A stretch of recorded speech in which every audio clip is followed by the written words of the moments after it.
అసెంబ్లీలో తెలంగాణ రాష్ట్ర ఉప ముఖ్యమంత్రి బట్టి విక్రమార్క సార్ అయితే హరీష్ రావు సార్ మీద మస్తుగా గరం అవ్వకుండా పంచుల మీద పంచలిస్తున్నాడట. మరిగా ముచ్చట చూడుండ్రి మీరే.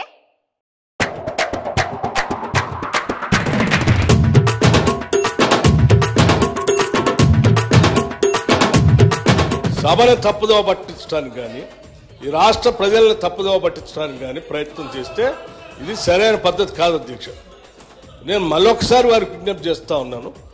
అంటే ఇంతకంటే పచ్చిగా నేను అనకూడదు, మరి అబద్ధం అని, ఇంతకంటే సత్యదూరమైనటువంటి మాటలు ఎంత భయంకరంగా ఇట్లే భ్రమలు కల్పిస్తే ఎట్లా అధ్యక్ష? అది హౌస్లో నిమిషాల్లోనే, రోజులు కూడా కాదు, నిమిషంలోనే ఎంత భ్రమలు కల్పిస్తే ఎట్లా? ఎక్సైజ్లో మేము ఆక్షన్ పెట్టాము గత సంవత్సరం, అందుకే మాకు ఆదాయం పెరిగింది. ఈ సంవత్సరం కదా పెట్టాల్సింది, నిజమే. మేము కూడా అనుకున్నాం ఈ సంవత్సరం కదా ఆక్షన్ పెట్టాల్సింది.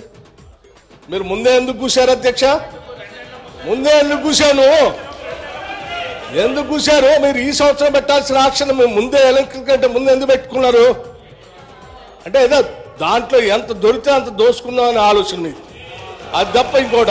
రెండోది నేను ఇంకోటి చెప్తున్నా. ఏంటి అధ్యక్ష?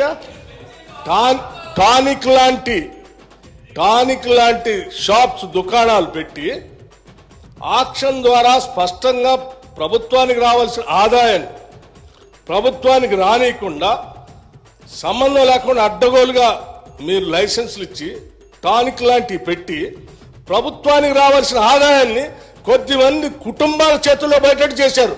అటువంటి దాన్ని మేము పోనీయం. ఆ ఆదాయం అంతా రాష్ట్రానికి వచ్చేటట్టే చేస్తాం. అటువంటి వ్యక్తుల చేతుల్లోకి రాష్ట్ర ఖజానాన్ని పోనీయకుండా మేము జాగ్రత్త కాపాడుతాం. ఆ లెక్కలు కూడా చెప్తాను. మీరు తొందరపడుతున్నారు కాబట్టి ముందే చెప్పాను, ఇంకా ఉంది దాని గురించి.